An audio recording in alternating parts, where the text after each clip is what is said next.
Seeing the NVENC not available error in OBS? Yeah, that usually means OBS can't detect or use your NVIDIA encoder.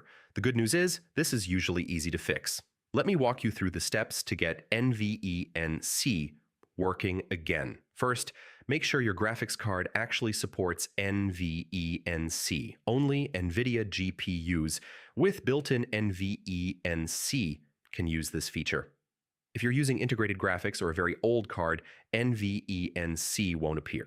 Next, update your NVIDIA graphics drivers. Outdated drivers are one of the most common causes of the NVENC not available error.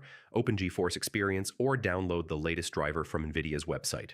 Now, this step is important.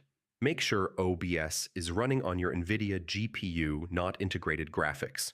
On laptops especially, OBS can default to the wrong GPU. In Windows graphics settings, find OBS, set it to high performance, and save the change.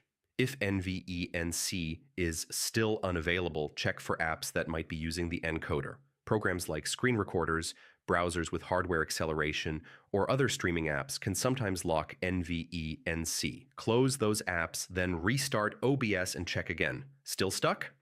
Update OBS to the latest version, and if needed, reinstall it completely. Yeah, a clean install often fixes missing encoder issues. Finally, go to OBS settings, then output, and look under the encoder dropdown. NVENC should now appear. Select it and apply your changes. And that's how you fix the NVENC not available problem in OBS. If it still doesn't show up, double check your GPU model and drivers. Hopefully this got you back to smooth recording. Thanks for watching and happy streaming.